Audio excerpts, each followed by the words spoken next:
Welcome to the Owens Recovery Science Podcast, where we dive deep into all things blood flow restriction training. I'm your show host, Johnny Owens, and whether you're a clinician, researcher, or athlete, you've come to the right place. Each episode, we break down the latest research, interview leading experts, and translate complex science into practical applications. We're here to bridge the gap between laboratory findings and real-world implementation.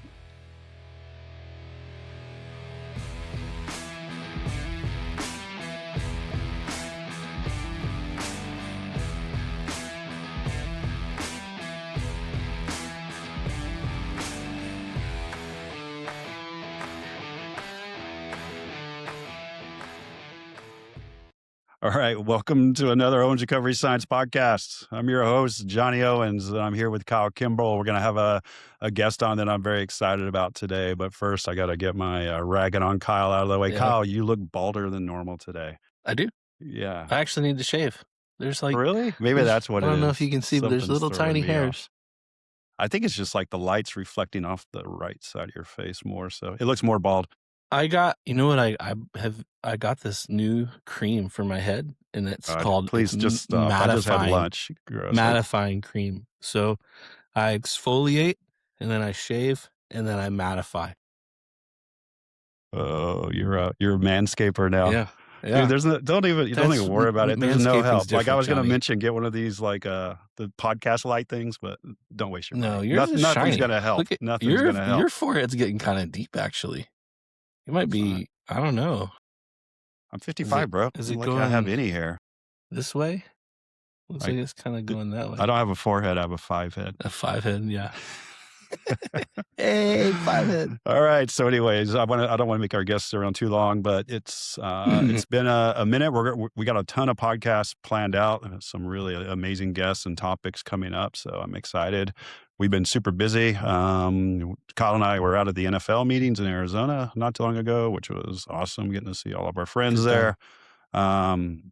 Speaking of Mark, if you have any insight about what happened with the Patriots coach out there, because that was right by our hotel. If you want to dig into that, no comment for you on that. No comment.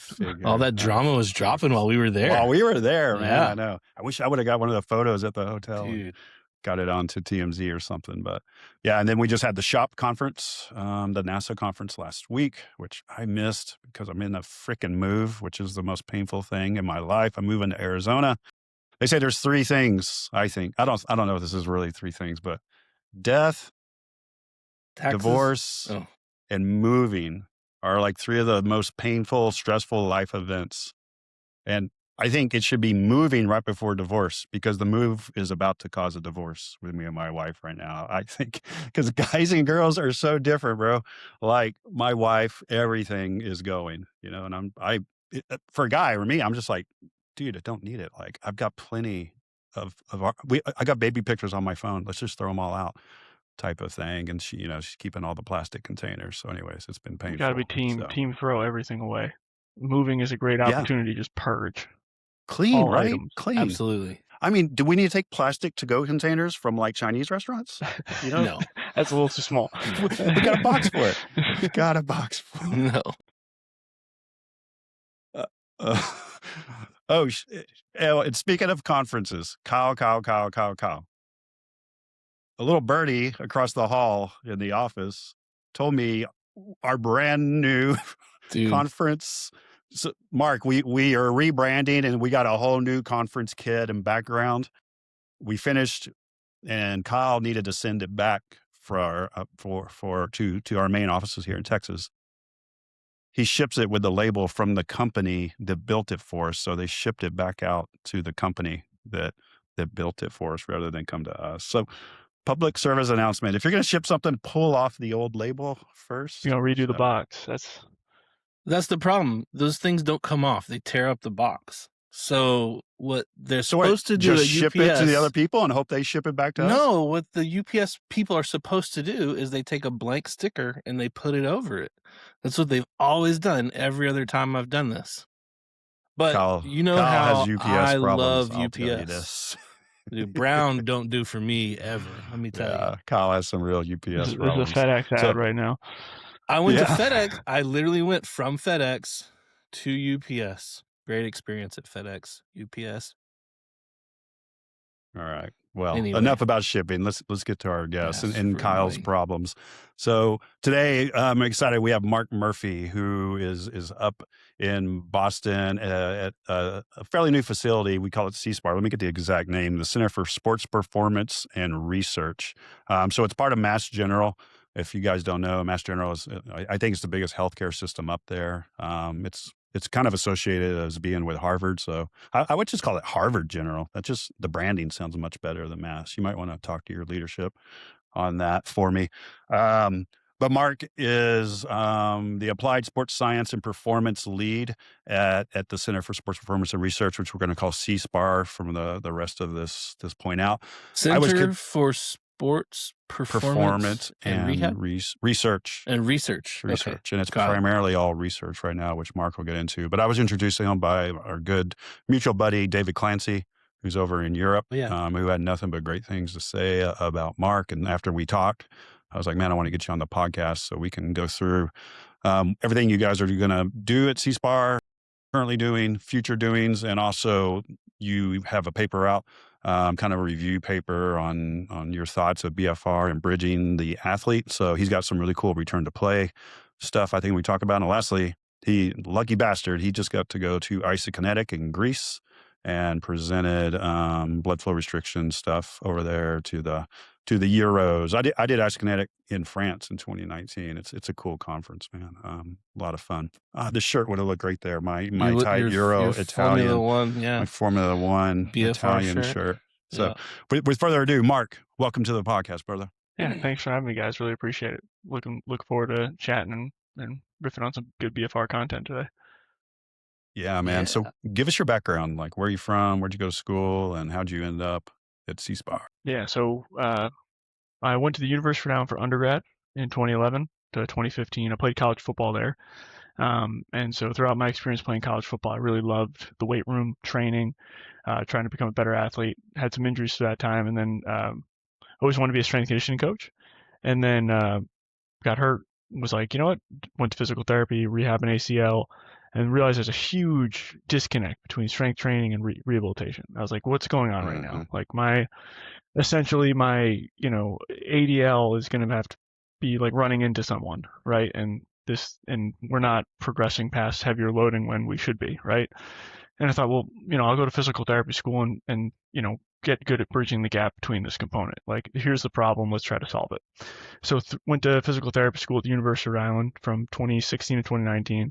Throughout PT school, I was a strength conditioning coach with the football program and the other teams on campus. And then upon graduating, I came on as the rehab and return to play coordinator for all of our student athletes. So it just worked out like, hey, you've been the strength coach here for 3 years. You're now the physical therapist and then handling out kind of the rehab and return to play protocols, and was there from 2019 to spring of 2023, and then got recruited away from University of Rhode Island to Mass General Brigham to serve in the role I'm in right now in our Applied Sports Science and Performance Lead in C-Spar. So it's been fun. Man. And you're still teach at Rhode Island. Yeah, as so well I've been teaching at the University of Rhode Island since 2019, since a few months after graduating. So I'm teaching our sports physical therapy courses, did some guest lectures in BFR, Applied Anatomy, or MSK courses. And then I teach as well at Bridgewater State University in the teach course on exercise metabolism at both the graduate and undergraduate level. And then I'm adjunct and clinical faculty at the MGH-IHP Ortho and Sport Residency Program. So education is a big part because, we can know a lot, right? And we can have good experiences clinically, right? But if we can meet students at the entry point, right, when they're in school, and give them exposure to these very high fidelity technologies or cutting edge interventions, right, when they're building their principles, right, they're going to be that much more successful when they graduate and elevate their own practice, Yeah. And well, I don't know about Rhode Island. I taught BFR up there a long time ago. We got our mutual friend, Justin LaFerrier, who's about to be on our podcast, who brought me up there. But my PT school certainly didn't teach me bridging the gap from rehab to performance with athletes. That's for sure. So we need so much more of that, man. The lack of exercise and physiology knowledge we have in PT schools drives me nuts. So yeah, that was kind of like the impetus to go to PT school, so to speak, and to teach after upon graduating. Because throughout PT school, I'm sitting in MSK1 and MSK2, and they integrate some TheraX in there. And so often my classmates are coming to me like, hey, how would you train this? And meanwhile, at 5:30 in the morning to 7:50 when lift finishes and run over for the 8 a.m. class, I was training Devo lift in football, for our whole periodization of our off season. So it's like, well, yeah, this is just like we're just training in the presence of injury. Like this is the same thing. This person just has like an acute disc herniation. We're just gonna significantly lower the load, regress the pattern as much as possible to find the right entry point to loading. And then BFR came along. I'd been familiar with it for many years, but I was like, okay, now I'm a clinician, I can actually utilize this, and then you can certainly see a lot of things elevate. Because the way I looked at it was like athletes, when they get hurt, right, they should never leave the weight room. They should never be taken away. Like the leave the weight room, go to a clinic for 6 months, and then pop out later. Like that's a disaster. You're going to have a negative outcome. They should never leave the weight room throughout their entire rehabilitation process.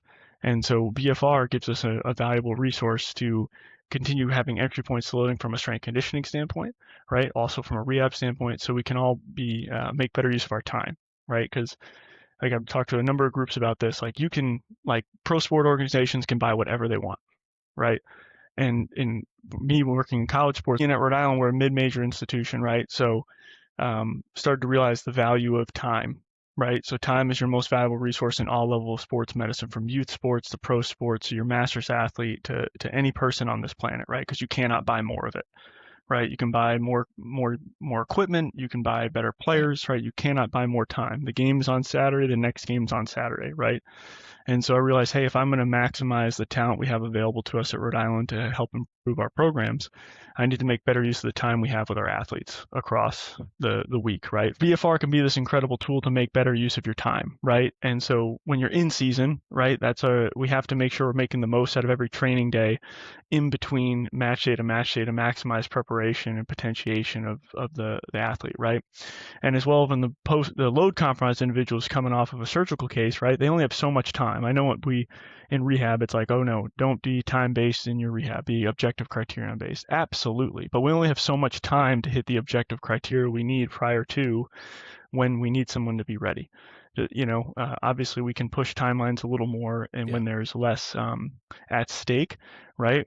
But the higher we go in sport, the determines our risk tolerance, right?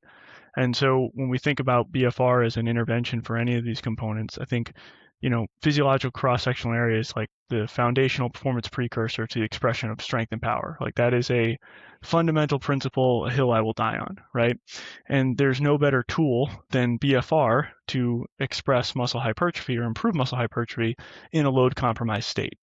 Right. So if I can expedite the return of skeletal hypertrophy or mitigate disuse atrophy, right, I'm going to set myself up when I have a joint that has has better structural tolerance, right, or skeletal integrity, whatever it may be, a cartilage procedure, the ligamentization process has progressed, right. Now I've restored enough physiological cross-section where I can get more out of the joint when I'm trying to elicit some strength and power adaptations, right? And then on the flip side to all that, BFR is also a phenomenal tool for either in the use of aerobic exercise, right? Because like aerobic fitness is the foundational, is the foundational performance precursor to the repeated expression of strength and power. So yes, you need the skeletal hypertrophy to do the job. You need enough sarcomeres in series. Wonderful. Can those sarcomeres in series go more than 3 plays in a row? I would hope so. Otherwise, we're going to be fairly ineffective. You know what I'm saying? And so, when a lot of times we miss on early aerobic exercise in our post-operative cases, right? And fatigue will then set in when we're trying to do drills that express strength and power, where we actually don't get high threshold motor unit recruitment because we're too fatigued to actually do the drill, or the athlete's too fatigued, right? So utilizing BFR early on after surgery, you can get a ton of supplemental zone 2 work in, and not only from the central cardiovascular adaptations peripherally, that's going to help mitigate, fat infiltration to the muscle belly, right? You're going to stimulate some mitochondrial density, right? A lot of positive effects are going to happen. So, but in the absence of not using BFR, you're really kind of handcuffing yourself early on when you could be making better use of your time. So that's a little spark notes on my thoughts on that. Yeah, I think you had a good line. It was, like muscle, the hypertrophy and strength that we can get is one of the most modifiable things we can do in rehab. That's so true. It's an organ that changes quickly in a bad way or slower in another way, but we have to look at almost like clay, that we have to figure out a way to modify it, understand the right physiology to give it a stimulus to do that. And it could be slowing catabolism all the way up to anabolism and trying to get that strength and hypertrophy. And so many of us are just like, 3 sets of 10 versus like, what can we really do to modify it? So I dug that quote. Run with I it. might steal it. Take us through when Yes. so you took one of our courses, I think. Like you said, you knew BFR for a while, but when did you start and when did you first start kind of applying it? Was it just in clinical scenarios? Was it at Rhode Island as I a was strength using it guy or how'd it go? like training myself as in like end stage high school and into college. And so my dad Yeah, was tell the a story of your competitive dad. I forgot about bodybuilder that. in Yeah. the 80s. And I remember reading about like BFR interventions in high school because I just liked exercise physiology. In high school, I was like, oh man, I like to lift weights and sprint, and I wanted to dunk a basketball. So I was like, oh, how do I jump higher? I started reading like jumping into plyometrics and all this sort of stuff to like I did have a pair Did of you wear the jump jump shoes. My buddy shoes? down the street, T. Welsh, had a pair, and Me he could too, dunk from baby. the foul line. And he was like, "Dude, you need to jump in these." Yeah. And when you're 16, you're like, "Absolutely," you know. It, All I could do was the Nerf hoop in my room. That was as high as I could get. but those are great. Yeah. Oh, they hurt, man. That's why I walk on my I toes, mean, I it just think. I puts wore you them in so much, my calves. a shortened position of your gastroc, and it's like, don't lengthen. Yeah. I'm like a little CP kid walking around. Yeah. Those are I the remember just doing craziest looking shoes. plyometrics on like a picnic table at the local basketball court with those on with my buddies. As a kid, you're like anything to get an edge, right? But yeah, so my dad would tell me, he's like, oh yeah. I was like, Dad, you ever heard of this stuff? And he's like, yeah.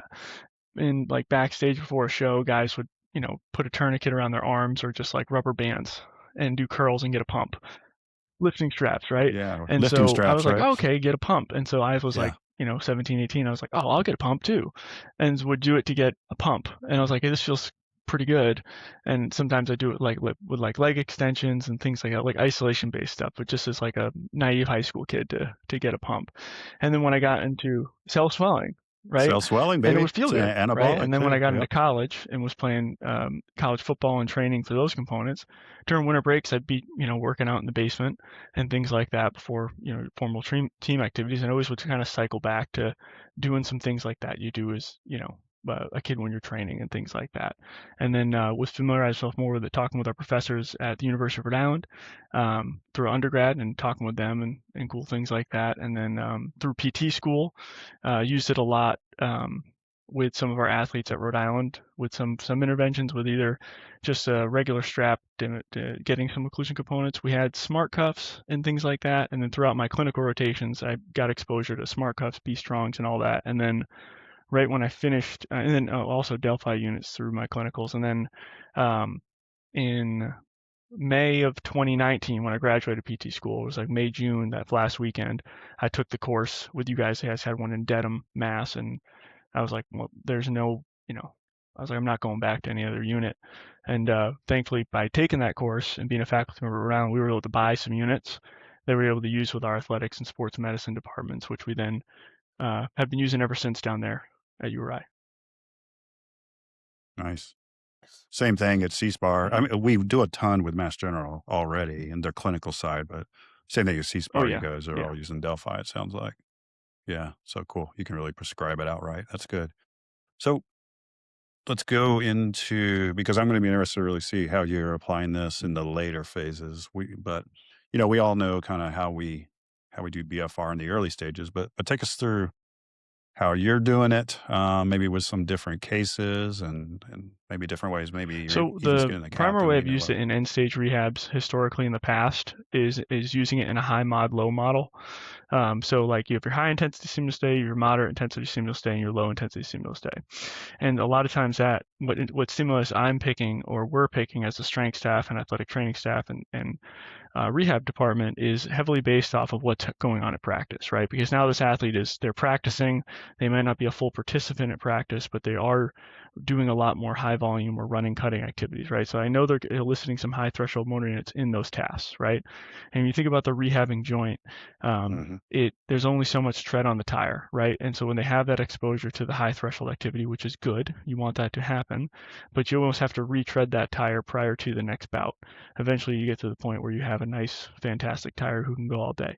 But in the high mod, low model, what I found success with is saying, okay, hey, if I know the intensities they're going to hit on the field are like, let's say it's a full padded practice, or let's say from a amount of reps or yardage that individual is going to run, right? If I know it's high at practice and what we need to do with that individual when we have access to them in the weight room for their weight training session is a low intensity stimulus day, right? And BFR is going to do the best use of that to elicit, and maybe it's as low as BFRT with aerobic exercise for 20 minutes. Maybe it's as low as a passive cell swelling protocol, right? Or maybe it is, hey, just 2 to 3 sets or 2 to 3 exercises of a 30-15-15-15 protocol of the same movement pattern the strength coach wanted to train that day, right? But we're just regressing the load, because the way I look at it, there's 2 pathways to eliciting muscle growth, right? We can either go mechanical tension, super heavy weights, right? 3x5, 5-3-1, let's go get it. I'm all for that. I like that. However, if the joint can't tolerate it, we can certainly go take the off ramp at metabolic stress, and we can cook them, right? Now, it's not pleasant. Your athlete's going to be like, oh my God, this is brutal. I got the cuff again today. It's like, well, you did so well at practice. You did so well at practice today, buddy, that you get to get the tourniquet. Yeah. This is your reward, dude. And you can put it in a number of different ways. Like, as long as you're dosing it correctly, like from an aerobic exercise standpoint, let's say you utilize that as your intervention with them, right? And you can use heart rate max as an easy intervention with them, or heart rate reserve, right? So you say their max heart rate. If you don't, just take 220 minus their age, right? And then take that heart rate max minus their resting heart rate, and then times that by either 0.5 or 0.6, right? And then you just do an activity that keeps them in that target heart rate zone, and do it repeatedly. Okay, and it's super easy. Set and forget. It could be put them on a bike. Kids like iPads. Here you go. See the little polar heart rate strap? Keep it in the green, and the kid's like, oh, they think it's a game, right? And they're blown away. And you just are continually finding ways to elicit the adaptations. You can go continuous, or 3 to 5 minutes on, 3 to 5 minutes off. Find the right entry point to the individual, right? And do you have a favorite? Like, I prefer the bike, but it seems much harder than treadmill, and so I get some people that really prefer treadmill. But then I just feel like I can get to that stimulus and maintain I it a prefer the little bike better because it's on the very, bike. it's like they're stationary, they're seated, like any intervention of BFR exercise, like start sagittal, start in a position that minimizes their ability to minimizes their challenge to manage gravity. So like seated. That's why like machines are great for exercise. I find the bike is helpful. I find a sled is a fantastic tool as well, as long as you're setting the distance over time. You don't need to put much load on it. I think where we go wrong is we go, oh, it's a sled. Let's put heavy weights on the sled, because the nice part about a sled, it's primarily a concentric activity. Right. So the goal with any aerobic stimulus you're providing through BFR is try to pick an exercise modality that's concentric biased. Right. That's why cycling's great. That's why incline walking is a nice tool as well. All those sort of things. Right. A lot of the big stuff with NASA that we're looking at right now is with cool. rowing as well. Pretty tough. Yeah. Just lower We use extremity. that, Johnny. I think you and I talked about it. It's an old school resistance exercise. It's a flywheel. No, it's the thing with the rope where it's just like you dial the tension and you just pull in the rope. I can't remember the name of it, but the one they were actually doing on the space. Oh no, not on the space station. Yeah, on the space station they were doing the flywheel. I was just talking about, we had, instead of like a concentric type thing, instead of like a sled, we had, there's like a little cylinder and you can dial up resistance in it, and there's a rope that threads through it and you pull the rope. And so I we remember could tie it that. off You to put a it harness. you put it in a door or something? Yeah, you put it in a door, tied off to a pole. I got like a That's from harness like the that I could 70s. use. I know, yeah. It is, but it was great at the clinic because I could tie it off to something super easy and anchor it, and they could do like a sled pull in reverse or forward and it's just a little bit of resistance to it, It was awesome.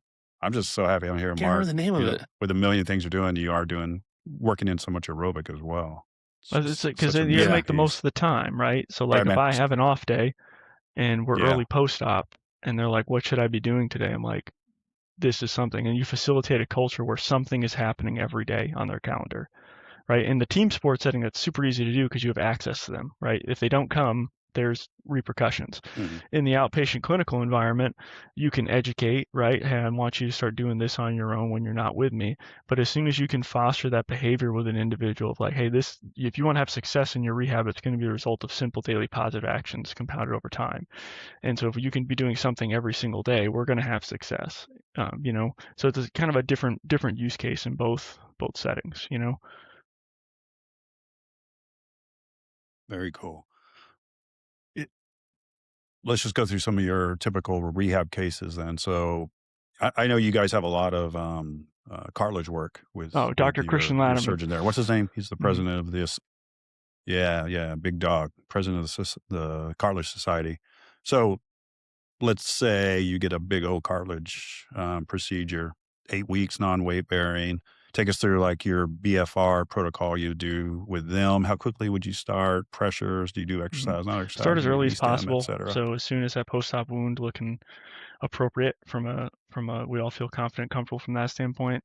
And the doc is open to that? Yeah. So as we get rehab launched in our center, him and I are going to be working through our standardized protocols for our cartilage-based procedures and how we're going to handle BFR across the whole rehab team. And so the initial part would be, hey, as soon as we all feel confident, comfortable with starting the intervention, and a great place to start is that, Nascimento risk stratification tool. Here we go. Follow this. I tell so many clinicians and students, just if you print this, put it on your wall, laminate it, easy tool to run through. But once we get going, start initially with passive cell swelling, right? And maybe just have them do some quad sets, make sure they can tolerate it. I like to start people at lower limb occlusion pressures because we can always do more later. The last thing I want is not really an adverse event, but a vasovagal response, right? Or maybe they get uncomfortable. I have had that in the past early in my career where I'm like, all right, lower extremity, 80%, here we go. And it's like, oh boy, here we go. Nope, not yet. And then you have to reintroduce that therapeutic alliance. So less is more to start, but usually, start, hey, 40%, does that feel okay? Is this tolerable? Great. Next week, we're going to go 60, or next session, 2 days from now. Great. Now we're working on off from a contract relax. Hey, now we're going to throw E-stim on with that on the second time as well. Excellent. We're, run a NMES or Russian E-stim, whatever we prefer. From there, we're going to move into our open chain activities and the range of motion we have available to us, right, for as much as we can do, whether we try to get 20 minutes of tourniquet time, right? Anytime I put that tourniquet on you, I want to build up to 20 minutes, right? Initially, let's try to get 10, right? And then from there, add 5 minutes to eventually get to 20 by our third or fourth session. Why did I choose 20? Why'd you choose 20? Everything I've read in the literature is like, hey, going a little further. There's like all the little points of like running the risk of an adverse event, but also from terms of a 20 standpoint, I know I can get 4 exercises in. From a 30, 15, 15, 15. And from an exercise dosage standpoint, I want to hypertrophy that tissue. So I know I need to get 10 to 15 working sets per week per muscle group, right? Exactly. Yeah, baby. Within like 1 to 3 reps of failure if they like know what they're doing. And the new ACSM guidelines. Dude, it's great. Hypertrophy is a hell of a drug. And if you just do it, it's great. The muscle just grows. It's wonderful. But I think problem is people don't train hard enough to get to that point. So BFR early on in the rehab process with quad sets, 90-45 leg extensions, single leg raises, you start initiating with the person. This is what training to volitional fatigue is like, right? And this is where I need you to get to anytime we do anything so we can make the most use of our time with any activity we're doing. So I can probably get 4 exercises done within the 20-minute time lock from a 30, 15, 15, 15 standpoint. I know that's 4 activities, 4 times 3, that's 12 sets we've accrued, right? So fantastic. We've done our 12 sets. That's within our 10 to 15 range. I know at the very least, at a minimum, we're going to grow today, Perfect explanation. You didn't just say, I just chose 20. That was good evidence background. If we could teach any PTs something today, is understand the amount of sets needed for that hypertrophy response. Literally, when I teach now, I say, if you don't remember anything from today, remember this: to put muscle on. Lunch is not provided. Lunch is not provided. Yeah, that's what I start. But to put muscle on, it's about weekly volume. You have to get 10 plus sets per week is what ACSM guidelines said, I believe, when they came out. But it's also, the thing about that is it makes what you're doing, like at the end of the day, when that person leaves the clinic, you can say, hey, they did enough today. Yes. And I can prove to you that they did enough. With the volitional fatigue component. With the fatigue. I mean, even though that's or you can say, hey, they didn't do enough, but I know where I have to get them so that they are doing enough. And just the ability, our jobs are hard enough, Like, how long do you have to freaking bend a knee to get range of motion out of it? Like, how hard do you have to push? How many times do you have to push? How many times a week? How many times a day? We have no clue about one of the most basic things that we do in the clinic every freaking day. But when it comes to exercise and putting on muscle, like, we can actually just do the math. And it's not hard. It's not really complicated. I love it from that perspective. Yeah. All right, man. So we've got your progression. So now we've hit the 8-week mark. Say we're doing some weight bearing. Let's say we're weight bearing is tolerated, hopefully, right? We still have to worry about the joint, right? What can the joint tolerate? You know what I'm saying? So that's why BFR continues to be a helpful tool. And also, on top of that, we're also from the BFR, yes, we're hypertrophying the tissue and all that wonderful stuff, but all these biomarkers or byproducts of exercise and then additional anabolic hormones are flooding down to this target tissue, right? And thankfully, the vascular system is not discriminative, right? Like the geniculate artery is going to come through the knee, right? And it's going to say, oh, like the femoral artery is going to bring blood to the quad, and then it's going to go down to the geniculate artery, right? The geniculate artery is going to feed the condyle surfaces. Wonderful. Excellent. So by dosing the quad, we've now inadvertently brought all this additional blood flow to this healing cartilage structure that is inherently not the most vascular, right? And so we're forcing it and dosing it with the body's natural anabolic response to grow, right? So that's part of one thing that we can probably talk about later with one of the studies we're looking at. We're working with the University of Kentucky, and one of the studies we're doing with it's a 2-year follow-up, right? Where we're also looking at joint surfaces and things like that to see how BFR or non-BFR is stimulating that component. So you have to be worried about what the joint can tolerate, right? And so again, BFR is going to help you make better use of your time, right? Rather than just someone laying down doing leg raises or anything, right? You can say, hey, this joint really can't tolerate much because it hasn't weight bared in a while. And also leading up to the cartilage procedure, they probably weren't the most weight bearing person, right? And they probably are still dealing with a number of components of inhibition. So continue to rinse and repeat, right? The same component, but then just change your exercise selection, right? Maybe it is some. Yeah. Do you try to go more multi-joint once you weight bear? Or are you still sticking with, accessory? Let's just long our quad. No, I like to integrate at least some weight bearing activities, right? I think a leg press is a phenomenal tool, right? As long as it's being done correctly, and you can stagger the stance, be single leg, all those wonderful components with it to just find a way to bias, loading the quad a little bit more, just play with the foot position on the leg press in and of itself, but then long our quads to the full range of motion. Another closed chain option, whether it be a step up or step down, right? But making sure they're working and whether the relative pain-free range of motion, and also being mindful of like the kinematics of that activity you're asking them to do. So it's really important to understand when you're and now moving into closed chain activities, where was the lesion kissing, right? Where was it articulating prior to the surgery, right? So then you can be more directed with your intervention. So let's say maybe it's the last 0 to 45 degrees of knee extension in the closed chain. Fantastic. You can still do closed chain activities, just be mindful of how you're applying that. I think that's where we go wrong a lot of times in the rehab world. When we start to do a lot of the weight bearing stuff after these cartilage procedures, we do too much too soon. And we say, well, the available range is so fine. Well, why did it hurt in that range? Because that range has not, you have to think it's still an infant, like that cartilage is still infantile relative to the rest of the joint surface. So just from them walking around from a normal gait, right, initial heel strike, moving through the swing phase of 0 to 45 degrees, right, that's going to be enough for what that cartilage can handle walking around through the day. So you don't need to load that any further, right? Or if you do feel like you need to load it further, in comes walking under BFR conditions. So there's a number of different ways we can kind of finagle that. And also, like we were talking, don't forget about, hamstring strength, calf strength, proximal hip, core stability, right? Because again, this athlete should never have left the weight room after their surgery. We should be concurrently training the upper extremities and all the other components, because exercise is a hell of a drug, right? If I train a heavy upper body, even though I'm doing, a lower body rehab, that heavy upper body stimulus is going to downregulate myostatin, because it's a central adaptation to my whole body continuing to grow. So the more we can keep them training and keep them involved, we're going to be all set in the long run. Do you have criteria then? We get this asked a lot. When do you stop BFR? And we know you got a cool way where you're looking at, high mod down to low mod, which you take it probably further than most people typically do, which is good. But what's your criteria to start transitioning? Okay, I'm going to go more mod to heavier load and start peeling BFR back.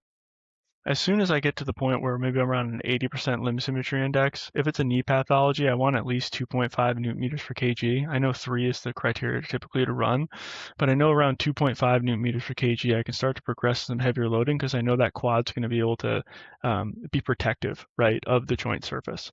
And maybe we have now progressing some moderate, more heavier loading with that individual, and moderate meaning 60 to 80%. Right? Low being under 60%, high being over 80% of what their estimated 1 rep max is, or maybe their reps in reserve or RER, right? So those would be some options available to them there. But even in my long-term post-op cases I've had in the past at Rhode Island, like I was still using it when they were back playing. And they've had passed all return to play criteria. They're doing everything just fine. He's getting carries. He's doing fantastic. He's out there playing linebacker. Everything's great. But I'm still making sure I'm dosing him with hypertrophic stimulus every week, because we know like an ACL injury or something like that is a neuromuscular injury, right? There's always going to be that cortical inhibition to say, hey, let's downregulate this a little bit. Hey, I know I can't train you too hard in the weight room because you got to play football, but I have to make sure I'm preserving physiologic cross-sectional area around this joint, because that's going to be the expression of strength and power. Because if we don't preserve cross-sectional area, we're going to then run into some, maybe some less than optimal movement patterns, right? We're going to limit our movement variability, and maybe we then but with some form of alternative injury. So the way I looked at it was, hey, this is another tool that helps us, whether we're healthy or unhealthy, preserve cross-sectional area. Thanks for taking us through that. It's good stuff, man. So let's get into C-Spar and what the facility is. Yeah, so we are a multidisciplinary space. So right now we're just doing performance training for athletes of all levels, research, and then we also have a bunch of high fidelity testing equipment, whether it be VO2 max testing, force plate testing, motion capture analysis, you name it. We have a full fleet of technology and a beautiful weight room and things of that nature. We'll be launching physical therapy hopefully later this summer, and our build out within the space. And then also we'll be hoping to see some physician services later on as well, but more of our non-op stuff, because we won't have any imaging on site. Tied in with the Patriots? Oh, you're out there in their area. We're in the same, literally, we're at Patriot Place with the Patriots, right? Our Mass General Brigham is the providers for the New England Patriots, so Dr. Martin is the physician for them. Mm-hmm. BFR studies, what are you guys looking at? Oh, yeah. So one of them we have right now is our brain study. So 1 minute here. Brain. So it's with the crew over in Kentucky. And so it's acronyms. I'm always bad at remembering them. So blood flow restriction training after patellar instability trial. Brains. Okay. Oh, that's why it's brain. Okay. Kind of like our moon trial. And that's with Chris and Brian? Yes. Okay. And so we're working hand in hand with them. So we have 2 different groups. One group is getting BFR and one group is getting sham BFR. Okay. And so I'm the interventionist on the study. So, and so I'm blinded to see how they progress over time in the study. And so it's 8 weeks, non-operative patellar instability. And so one person's going to get sham, one person's going to get real BFR, and then we work through them at the time, 3 days a week over the course of 8 weeks, 8 to 9 weeks. Your sham, how you work the sham. Out. So we're using a Katsu unit, the new Katsu unit, and then the way I've plugged it in and turn it on, it doesn't go over 20 millimeters of mercury. So as long as it's staying under 20 millimeters of mercury, but the thing's on, right? Smart. That's good. And so real no BFR, other than is a little bit of pressure. The same amount of pressure that we get from like a compression short, you know. Okay, very cool. Oh, so it's hydro.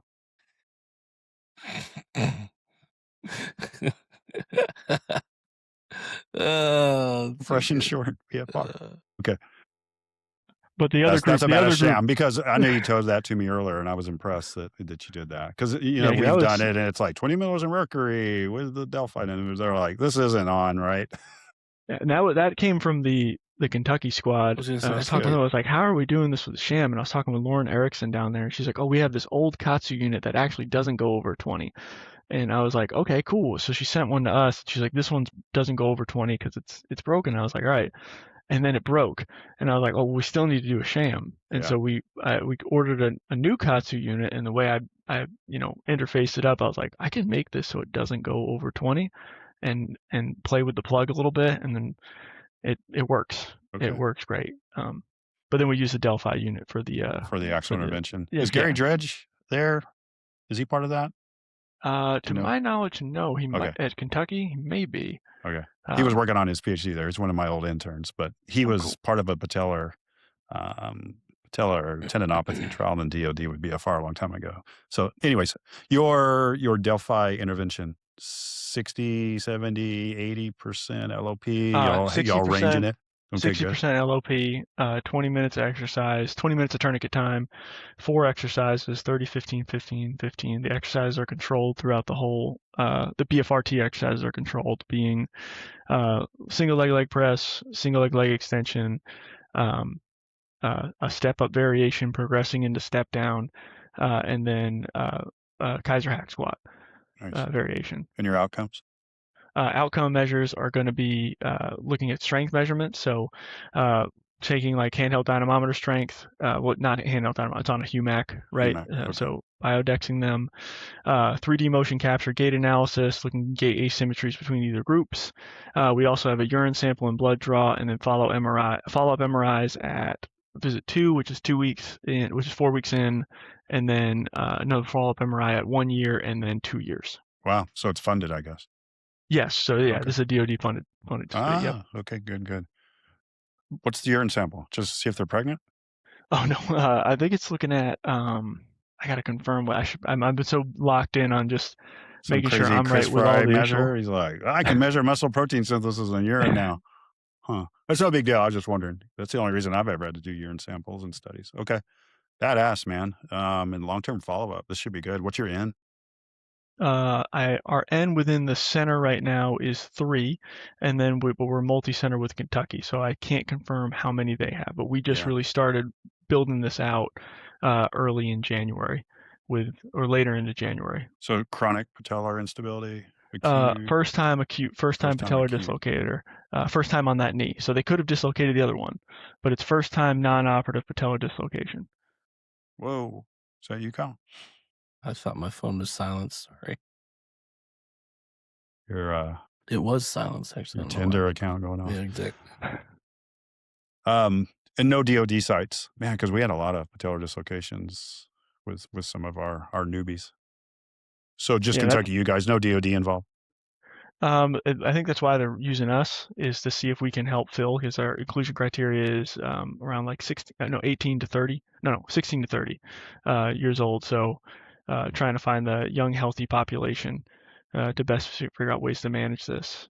I think my only feedback on it so far is, it's 3 times a week, 1 hour of one-on-one physical therapy, right? And so even if you're getting the sham or you're not getting the sham, I think, you're going to make some improvements, because that's not really the standard of care in most in-network models, is getting 3 hours of physical therapy, a week.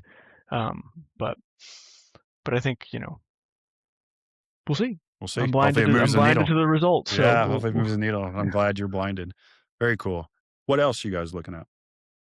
We're doing some other studies that are non-BFR related with return to play testing. One with like MPFL reconstruction return to play testing battery. Another one with a long-term NEOA follow-up for people status post ACL, looking at 12-month, 24-month follow-ups. We have some other studies going on internally with MGB and things of that nature. But the big ones we're looking to go after and continue to move forward is some additional BFR-based stuff. And we really are positive that and confident that once we get rehab services going out of our center, it's going to be a lot easier to enroll. Yes, for sure. Additional subjects. It'll be almost like shooting fish in a barrel, right? Because our docs do so much heavy sports medicine stuff within our Foxborough location that having everything under one roof is going to be really beneficial for that. The cartilage piece, man, just that you have such a big cartilage doc up there. We have really no data on that, and that's, man, that's the best. That's how I got in the NFL originally with Clowney with his cartilage problem. And I mean, nothing like 8 weeks non-weight bearing to watch that modifiable muscle go the wrong direction. So I'm hoping, and so I know you and I talked about it. We already had kind of a multi-center cartilage group put together years ago that I did. And so we're hoping you guys can help us maybe rekindle that trial. And that's certainly something we'd love to do. You know, Christian and I were talking when we were over at Isokinetic. We're like, there's, you know, great conference, tons of, you know, literature being presented, and him and I were just riffing. We're like, man, there's really a great need for long-term follow-ups and looking at like the whole process with the implementation of BFR in these cartilage procedures, because they're super costly. Not just on like, we think the pro sport model, like it can be a career ender, right? Because a team just doesn't have the patience to wait 16 months for someone to come back. There's another kid coming out of college, they'll just rinse and repeat. You know what I'm saying? But also, if you think about the non-pro athlete, the recreational athlete, the high school athlete, right? The adult individual, right?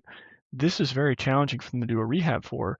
And people say, oh, it's compliance. It's like, no, be an adult with kids and be non-weight bearing for 8 weeks. Good luck. You know what I'm saying? Yeah. Take 6 months out of work.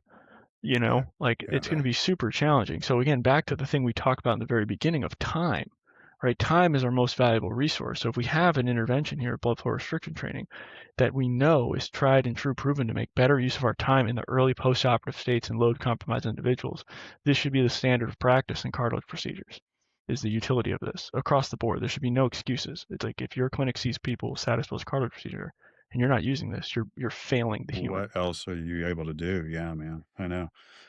Our hang up was, how do we look at the cartilage again? You know, we can measure muscle pretty easily and some function and proms, but what would you say, because we were talking about like second looks, could you go back in, scope it, kind of see what's going on at the cartilage level? But do you think granularity with the MRI, you could see significant changes for a study, or would you just get a bunch of fibrocartilage? Or is there any other thing out there I'm missing? I don't know. I'm trying to think of like alternative ways that are non-invasive, because anytime you stick a scope in there or anything like that, you run the risk of, any form of adverse event. And plus the patient might not want to do that.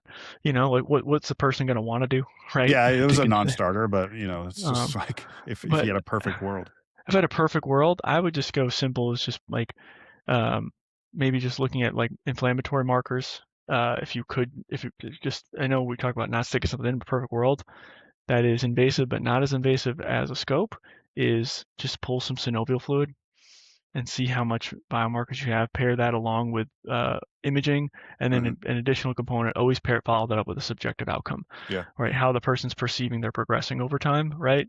And then I also, and then you're just making a full-blown study of it, and then have a strength measure, because you get someone who perceives they're wonderful and they're like, I don't have any pain, and then their synovial fluids, a car that's had 10,000 miles on it without an oil change, and their imaging is a disaster, and they're asymptomatic. Yeah. Right.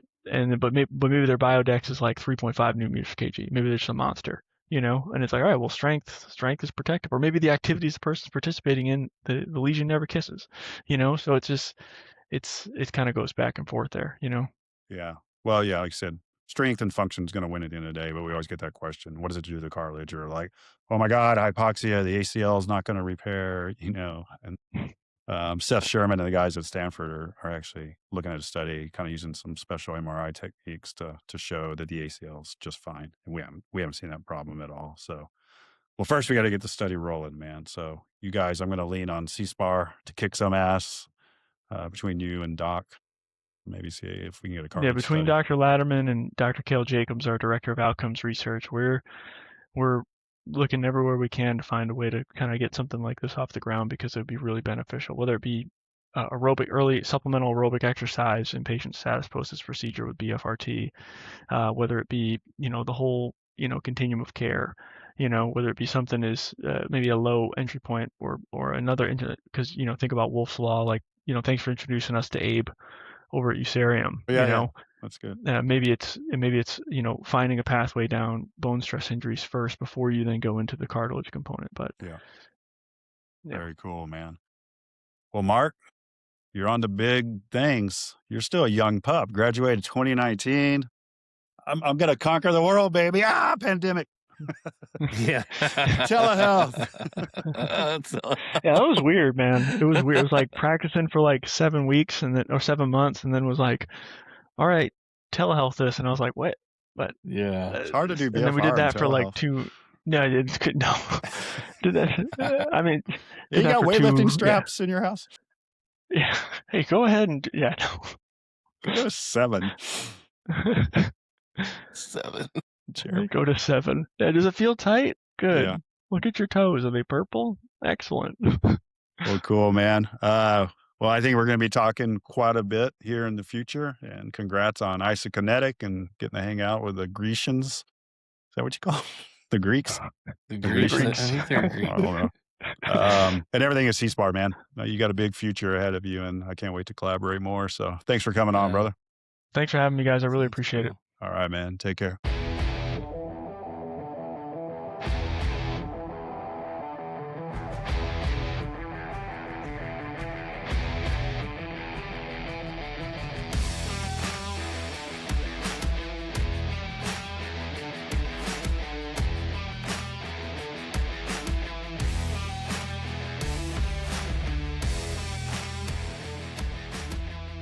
Thanks for tuning in to the Owens Recovery Science Podcast. Before we go, a quick reminder that the information discussed on this show is for educational purposes only and is not intended as medical advice. Always consult with your healthcare provider before making any changes to your treatment or training regimen.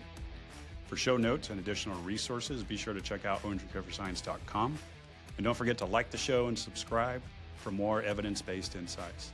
Until next time, earn your deflate.